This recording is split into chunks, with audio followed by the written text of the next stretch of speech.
निवडणूक आयोगाबाबतचा कायदा नेमका काय आहे हे आपण सोप्या शब्दात समजून घेतोय. सध्या राजकीय वर्तुळातून निवडणूक आयोगाच्या कार्यपद्धतीवर आणि विश्वासार्हतेवर प्रश्न उपस्थित केला जातोय. निवडणूक आयोग पक्षपातीने आणि सत्ताधाऱ्यांच्या बाजूने काम करत असल्याचं विरोधकांकडून बोललं जात आहे. तर निवडणूक आयोग ही स्वतंत्र संस्था असूनही संस्था कुणाच्या दबावाखाली काम करत नाही, असे स्पष्टीकरण मुख्य निवडणूक आयुक्तांकडून दिलं जात आहे. या सर्व गोंधळात नेमकी खरी बाजू काय आहे, या संदर्भातला कायदा नेमका काय आहे आणि निवडणूक घोषित केल्यापासून ते निवडणुकीचा निकाल लागेपर्यंतची प्रक्रिया काय आहे, हे आपण या मालिकेच्या भागातून समजून घेतोय. यामध्ये मतदार यादी, मतदार यादीचे निकष आणि मतदार यादीचे अपडेशन ही प्रक्रिया नेमकी कशी होते याचा देखील आढावा आपण या मालिकेतून घेतलाय.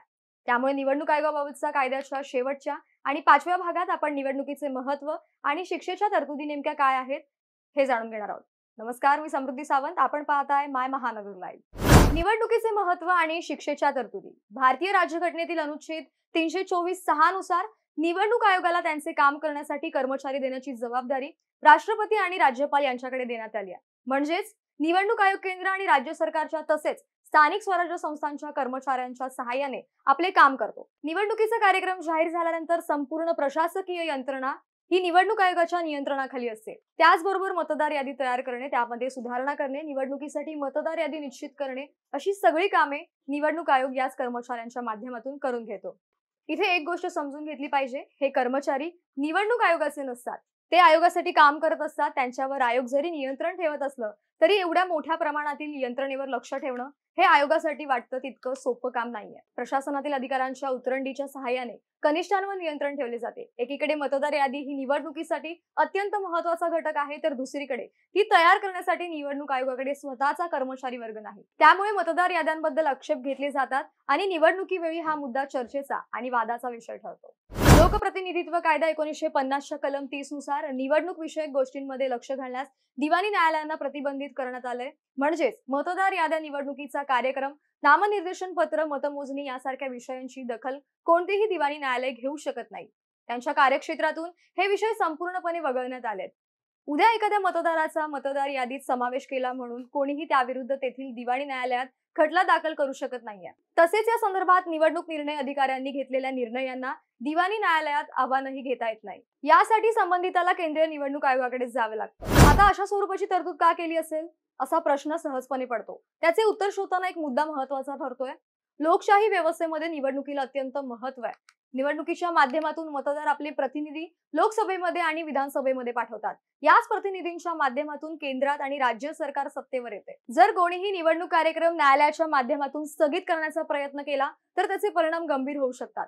कारण निवडणूक वेळेत झाली नाही तर देशाचे आणि राज्याचे कायदे मंडळ आणि कार्यकारी मंडळ अस्तित्वात कसे येणार हा प्रश्न निर्माण होतो. म्हणून जाणीवपूर्वक दिवाणी न्यायालयांना या सगळ्यापासून दूर ठेवण्यात आलंय. केंद्रीय निवडणूक आयोग विरुद्ध हरियाणा सरकार. केंद्रीय निवडणूक आयोगाच्या इतिहासातील हा एक लँडमार्क खटला होता. हरियाणातील तौरू विधानसभा मतदारसंघात पोटनिवडणूक घेण्याचा निर्णय निवडणूक आयोगाने घेतला होता. 18 एप्रिल 1984 रोजी तशी अधिसूचना जारी करण्यात आली. यानंतर हरियाणा सरकारने आयोगाच्या निर्णयाविरोधात तेथील उच्च न्यायालयात धाव घेतली. संबंधित मतदारसंघातील कायदा आणि सुव्यवस्था नीट नसल्याने तिथे लगेच निवडणूक घेऊ नये असे हरियाणा सरकारचं म्हणणं होतं.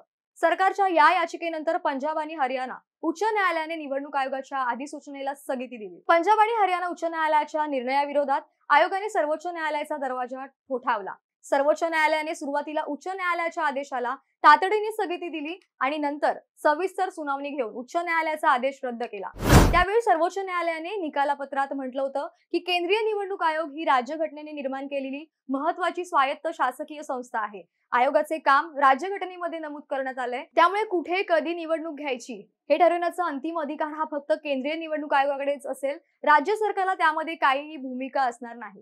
लोकप्रतिनिधित्व कायदा 1950च्या कलम 32 मध्ये निवडणुकीच्या कामात गैरप्रकार करणाऱ्या सरकारी कर्मचाऱ्यांना शिक्षा करण्याची तरतूद करण्यात आली आहे. मतदार यादीमध्ये गैरपद्धतीने फेरफार करणे, गैरप्रकारे नावं समाविष्ट करणे किंवा नावे वगळणे असे काम जर कोणत्याही सरकारी कर्मचाऱ्याने केलं तर त्याला किमान 3 महिने आणि कमाल 2 वर्षांपर्यंत शिक्षा आणि दंड करण्याची तरतूद या कलमामध्ये करण्यात आली आहे. निवडणूक आयोगासाठी काम करणाऱ्या सरकारी कर्मचाऱ्यांनी आपले काम प्रामाणिकपणे आणि लोकप्रतिनिधित्व कायद्यातील नियम आणि तरतुदींना धरून केलं पाहिजे. यासाठीच ही तरतूद करण्यात आली आहे। या कलमात संबंधित कर्मचाऱ्याविरुद्ध केवळ निवडणूक आयोग किंवा त्याच्या आधिपत्याखाली येणाऱ्या अधिकाऱ्यांनी तक्रार केली तर आणि तरच त्याची दखल न्यायालयाने घेतली पाहिजे असंही म्हटलं आहे। ही तरतूद याच कायद्यातील कलम 30 शी सुसंगत आहे। म्हणजे उद्या कोणीही उठून सरकारी कर्मचाऱ्याविरुद्ध गैरप्रकार केला म्हणून न्यायालयात जाऊ शकत नाही। तो अधिकार केवळ निवडणूक आयोगाकडेच आहे। म्हणजेच निवडणूक आयोग आधी प्राथमिक चौकशी करेल आणि जर त्यात तथ्य आढळेल तर आयोग संबंधित कर्मचाऱ्यावर कारवाई करण्यासाठी न्यायालयात जाऊ शकेल, अशी ही तरतूद आहे। ही होती निवडणूक आयोगाच्या कार्यपद्धतीची संपूर्ण माहिती। आपण निवडणूक आयोगाबाबतचा संपूर्ण कायदा या मालिकेत निवडणूक आयोगाच्या कार्यपद्धतीवर प्रकाश टाकण्याचा प्रयत्न केला। या संदर्भातला कायदा नेमका काय आहे हे आपण समजून घेतलं। सध्याच्या काळात राजकीय आरोप प्रत्यारोपांच्या फेरींमध्ये तथ्यही दडवली जातात, त्यामुळे समाज मनात व्यवस्थेविषयी नकारात्मक मत निर्माण होतं। घटनात्मक संस्थांची विश्वासार्हता पणाला लागते। अशा वेळी खरी बाजू नेमकी काय आहे हे समजत नाही। राजकीय हेतू मनात ठेवून राजकीय मंडळी आरोप प्रत्यारोप करत असतात। माध्यमांमध्येही तशा पद्धतीच्या बातम्या येतात, पण बरेचदा या सर्व गदारोळात खरं काय आहे हेच समजत नाही। आपण या मालिकेच्या माध्यमातून तीच जाणून घेण्याचा प्रयत्न केलाय। तुर्तास इतकंच। ही संपूर्ण माहिती संकलित केली आहे ॲडव्होकेट विश्वनाथ गरुड यांनी। तुम्हाला ही माहिती कशी वाटली आम्हाला कमेंट करून नक्कीच सांगा आणि अशाच नवनवीन माहितीसाठी पाहत रहा माय महानगर लाईव्ह।